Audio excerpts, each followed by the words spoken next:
One of the difficult things we always said would happen in Brexit is that you've got 40 years, 40 years worth of political and legal and policy entanglement to try and sort out. And that is not going to be easy, because one of the things that we always stress when we're talking about Brexiteers or even the Conservatives, whenever you hear about them talking about deregulation, they never talk about specific deregulation. Because if you talk about specific areas, then you might have to talk about, well, why do those types of regulations exist in the first place? What caused them to come into existence? And might it be a good idea to actually keep those regulations? But of course, that's not the type of conversations that these Tories, and especially the right-wing core, and even the right-wing libertarians who are currently in control of the Tory party, want to have. This is why in today's budget, you saw the sunset clause be put in. Remember, as I said at the beginning, we've got 40 years of legal, political, and policy entanglement with the EU. And deregulating in sectors basically puts up more barriers to trade with our closest trading partners. It doesn't matter that you go and get trade deals with wherever else in the world. The EU ain't going anywhere. The UK is not just going to suddenly pull up anchor and just sail off into the Pacific. It's not how trade works. But we are already seeing, which I'm really glad about, some environmental campaigners and especially other groups starting to say, if we are not careful, we could end up in a complete deregulatory free-for-all. So that is what we're going to talk about today. But before we do get on into that, please do remember to hit that like, share, and subscribe button. And of course, down below, there are links to my Patreon page and a one-off donation link called Buy Me Coffee, where you can, well, buy me coffee. And as always, thank you very much to all those people who do help and support the channel that way. And of course, down below, there is the YouTube thank you button, as well as the YouTube subscription, where you can join that. You can join the Pony Club, and you get badges, emojis, and whatnot as well that you can use on the channel and during live streams. So let's go over to this then. So this comes from The Guardian with the news about this. UK environmental laws under threat in deregulatory free-for-all. Hundreds of Britain's environmental laws covering water quality, sewage pollution, clean air, habitat protections, and the use of pesticides are lined up for removal under UK law in a government bill. The environmentalists have accused Liz Truss's government of reneging on the commitment made after Brexit to halt the decline of nature by 2030. They say that revoking over 570 environmental laws, that's a lot of laws to remove, that were rolled over from EU law after Brexit, amounts to a deregulatory free-for-all, leaving the environment unprotected. The RSPB said that it was deeply concerned that the government was about to start a full-on attack on the laws that protect nature. The bill has been outlined by Parliament, outlines how these 570 environmental laws and hundreds more covering every government department, including transport, health and social care, working hours, which is even more worrying, and other areas are being lined up to be removed from UK law or rewritten. This is what we call the sunset clause. This is what we need to be so careful about, because they are trying to remove so many laws. I mean, just on itself, 570 laws. That there is just simply not the parliamentary time to do this by the end of 2023. To go through all these laws covering all these departments, it is just simply impossible. And they know that. They know this full well. That's why they're doing it. So that they can, maybe they know there's going to be pushback on certain regulations, and they know that they're not going to get rid of them all. But if they can get rid of enough, that's good enough for them. And that is why they are just getting rid of all these in one fell swoop. This is why this sunset clause is so worrying. Anyway, back to it. These include the habitat regulations that have been vital to protecting places in wildlife for over the past 30 years, and laws even covering the release of nitrates and phosphates into rivers.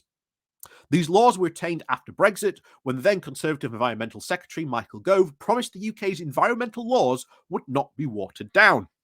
The retained EU law revocation and reform bill will be laid before Parliament on Thursday, and its purpose is to revoke certain retained EU law to make provision relating to the interpretation of the retained EU law and to its relationship with other law, to make provision relating to powers to modify retained EU law to enable the reinstatement, replacement, or updating of certain retained EU law, to enable the updating and reinstatement of replacement provision. Again, a long title for a bill indeed.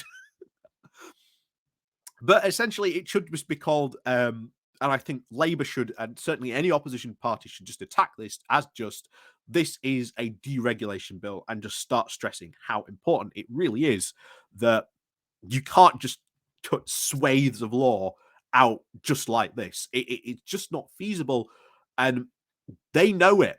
That's why they're doing it. But anyway, back to it. The laying of this bill before Parliament, the Business Secretary Jacob Rees-Mogg said that retained EU law was never intended to sit on the statute book indefinitely.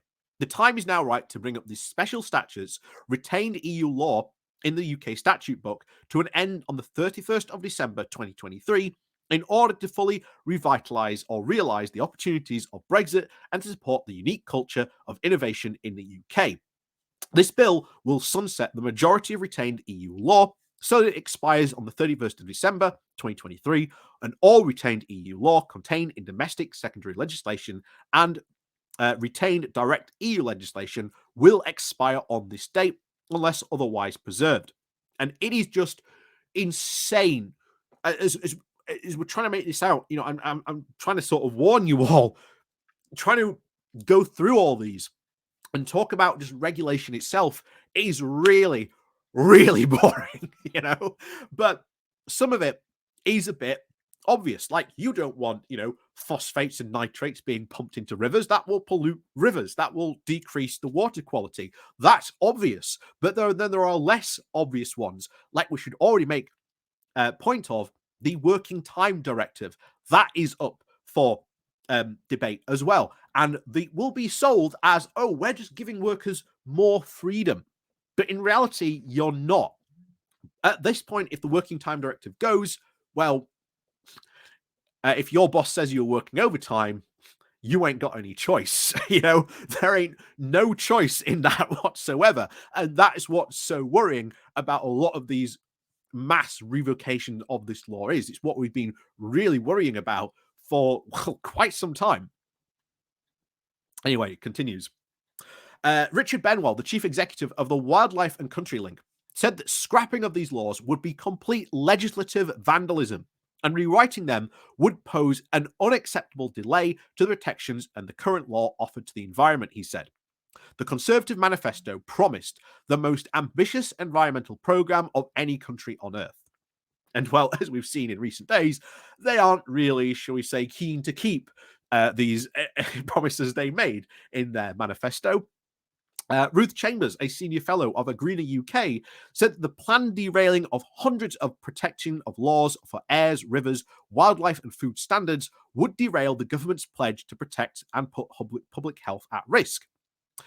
Chambers said that December of the 2023 timescale was far too tight, adding, the new government is hurtling towards a deregulatory free-for-all, and vital environmental protections are just ripped up and public health is put at risk. Ministers are pressing for the biggest ever law scrapping exercise to be completed in just 15 months, at the same time as cutting civil service and departmental budgets. So you can see exactly why, as we said this in just a few moments ago, this is what it's all about. They want to cut as much as they can, but they know they're not going to be able to cut it all. They know that, but if they can squeeze stuff through, or even say, while people are busy fighting to keep one regulation, they can just start, sweeping the others through, that's fine. Because as far as they're concerned, the more regulation they can get rid of, the less chance it will ever really be brought back. And that's their point on this. The idea to try and scrap all this in just 15 months tells you everything you need to know why it's been done in such a short time frame. Anyway, finishes off with, not only is this an undeliverable time frame, it risks terrible consequences and renders the government's promises to recover nature and rid our rivers of sewage obsolete. And this is what it was all about at the end of the day. I mean, look, the main culprits of Brexit are finally in charge, as we've made very, very clear. The ERG now basically controls 88% of the government. You've got them, cutting Whitehall budgets, slashing numbers in Whitehall departments. And now, in less than 15 months, all this EU law goes unless it gets repassed in UK legislation. And it takes a long time to pass things in UK legislation. It is far, far better to keep some of this. In fact, what I would do if I was an opposition MP or even a Labour MP, I would immediately propose a bill basically saying, yeah, all that EU law, it becomes UK law, because we're not getting rid of any of it. If you want to get rid of this regulation, well, you're going to actually have to start picking and choosing what you want, and that will hurt them. That will hurt them politically. That is what I would love sort of the opposition to really take up now, that this is just physically impossible. Line out why they're doing it, why they're being so sneaky about doing it. Try to get rid of as much legislation as they possibly can, when all you need to do is just say, okay, well, all that retained EU law, that's now British law. And they could do that very, very easily in one law. Just say, oh yeah, all that retained EU statute law, but yeah, that's now British law. Deal with it. So what regulation do you want to get rid of then? That's what they really need to start doing. But we'll see. We'll see in the coming weeks and months what they intend to do. But make no mistake, I think we're in for a lot of fights. A lot of fights, especially as if you can already see the Workers' Time Directive is already up. So we've been warning about for a long time. And the fact that, Jacob Rees-Mogg is in charge of a lot of, workers' rights legislation. We've been warning about it for quite some time, and it's coming. It's here. The promises that the Brexiteers and the Brexit supporters promised that would never happen, or would never get rid of this. Well, here it is. So, as always, thank you very much for watching. Please do remember to hit that like, share, and subscribe button. And, of course, down below, there are links to my Patreon page and a one-off donation link called Buy Me Coffee, where you can buy me coffee. And, as always, thank you very much for watching. And, of course, we'll see you all